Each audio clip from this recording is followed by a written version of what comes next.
আসসালামু আলাইকুম স্টুডেন্টস, আশা করি সবাই ভালো আছো। আজ আমরা এইচএসসি আইসিটি চ্যাপ্টার 3 এর একটি টপিক নিয়ে আলোচনা করব। আমাদের আজকের টপিক হচ্ছে ডিকোডার।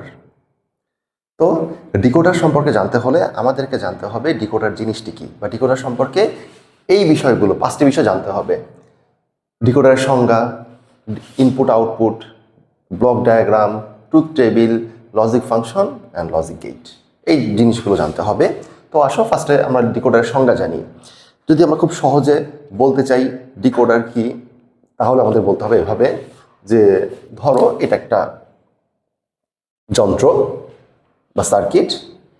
এখানে যদি আমরা মেশিন ল্যাঙ্গুয়েজ বা যন্ত্র ভাষা ইনপুট দেই, তাহলে আউটপুট হবে হিউম্যান ল্যাঙ্গুয়েজ, অর্থাৎ মানুষের ভাষা, তাই না? তো ডিকোডার হচ্ছে এমন একটি মেশিন বা যন্ত্র বা সার্কিট যেখানে কিনা মেশিন ল্যাঙ্গুয়েজ ইনপুট করলে আউটপুট হিসেবে পাই মানুষের ল্যাঙ্গুয়েজ, অর্থাৎ হিউম্যান ল্যাঙ্গুয়েজ। তো এই বিষয়টাকে যদি আমরা একটু সহজে গুছিয়ে বলি যে ডিকোডার হচ্ছে এমন একটি ডিজিটাল লজিক ডিভাইস যা মেশিন ভাষাকে মানুষের ভাষায় রূপান্তর করে। অর্থাৎ মেশিন ভাষা ইনপুট হলে আউটপুট হয় মানুষের ভাষা। আমরা যদি কম্পিউটারে কোনো একটা কিছু ইনপুট দিয়ে কাজ করি, দেন আউটপুট তো কম্পিউটার দিবে ওর ভাষাতে, বাইনারিতে। বাট ডিকোডার কী করবে, ওর বাইনারি ভাষাটাকে আমাদের ভাষায় কনভার্ট করে দিবে, অর্থাৎ মেশিন ল্যাঙ্গুয়েজকে হিউম্যান ল্যাঙ্গুয়েজে কনভার্ট করবে, যার ফলে আমরা মেশিনের ভাষা বুঝতে পারবো, তাই তো? তো বুঝতে পারলে সংজ্ঞাটা আবার বলি, ডিকোডার হচ্ছে এমন একটি ডিজিটাল লজিক ডিভাইস যা যন্ত্র ভাষাকে মানুষের ভাষায় রূপান্তর করে। আসো, তো সংজ্ঞাটা বুঝতে পারলে এবার আমরা জানবো ডিকোডারের ইনপুট আউটপুট সম্পর্কে। দেখো আমি তোমাদেরকে দেখাই ইনপুট আউটপুট।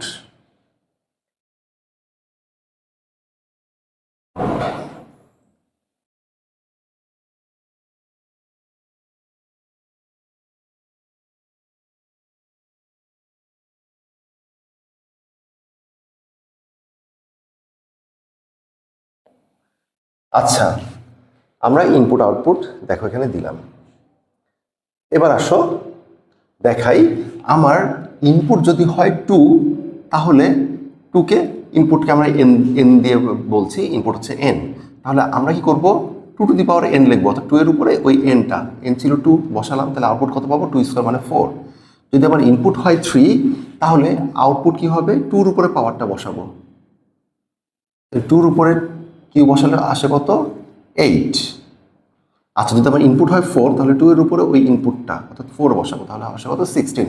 এভাবে আমরা ইনপুট আউটপুট ক্যালকুলেশন করতে পারবো। আশা করি বুঝতে পেরেছো।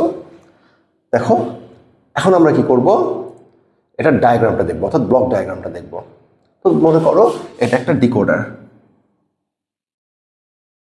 আচ্ছা, আমাদের পরীক্ষা কোনটা আসে, পরীক্ষা সাধারণত এই দুটো বেশি আসে, সবই একরকম বাট এই দুটো বেশি দেখা যায়। তো শুরুতে আমি তোমাদেরকে এটা দেখাচ্ছি 2 to 4 ডিকোডার, অর্থাৎ দুটা ইনপুট দিব, 2 to 4 দুটা ইনপুট দিব, 4টা আউটপুট পাবো। এটা কি ডিকোডার। ওকে, তো দেখো আমি দুইটা ইনপুট দিচ্ছি, ধরো আমি ইনপুট দিচ্ছি এ আর বি, আউটপুট পাবো কি D0, D1, D2, D3। অর্থাৎ তোমরা আমার গত ক্লাসটি যারা দেখেছো এনকোডার, এটা এনকোডারের উল্টাটা, এনকোডার এটা হতো ইনপুট এটা আউটপুট, ওর ক্ষেত্রে হবে উল্টা, এটা ইনপুট এটা আউটপুট। এই তো 2 to 4 ডিকোডার দেখে ফেললে, এটাই হচ্ছে ডায়াগ্রাম। এবার আমরা দেখব সত্যক সারণী। আসো আমরা একটু সত্যক সারণীটা দেখে ফেলি। আচ্ছা, এখানে কি করবে, ইনপুটটা সর্বডানের ঘর এক ঘর পরপর চেঞ্জ করে লিখবে, অর্থাৎ প্রথমে 0 দিয়ে শুরু করলে পরের ঘরে চেঞ্জ হয়ে যাবে 1, তারপরে ঘরে আবার চেঞ্জ হয়ে 0, তারপরে ঘরে 1, অর্থাৎ প্রতি ঘরেই চেঞ্জ হয়।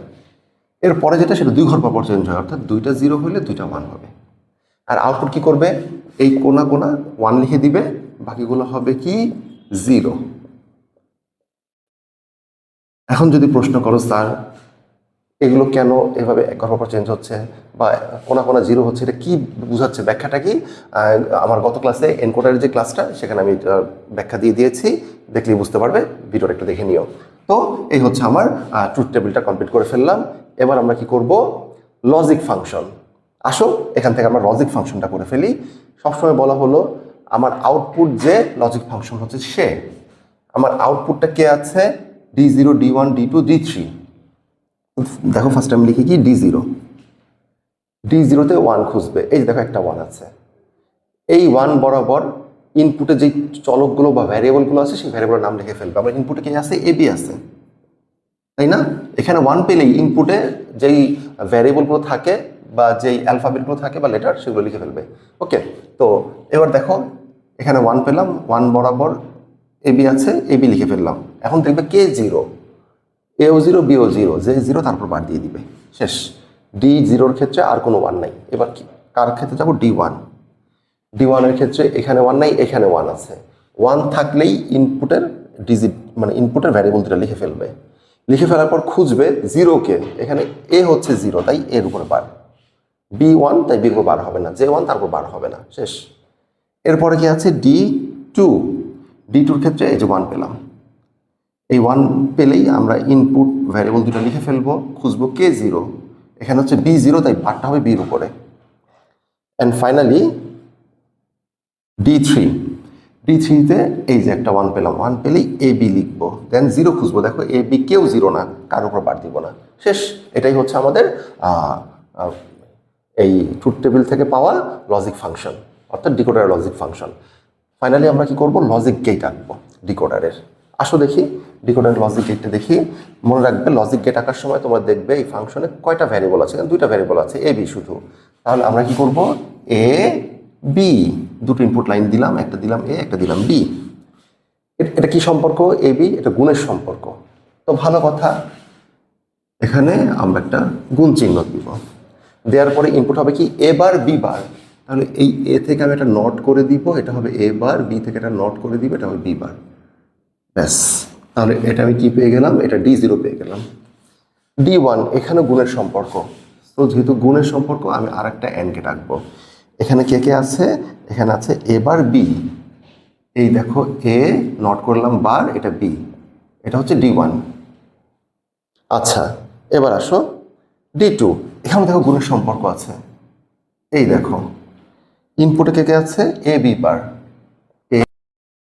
যেহেতু B বার আছে তো আমি কি করব, এখানে একটা নট দিয়ে দিব, ব্যাস। এটা কি পেলাম, D2।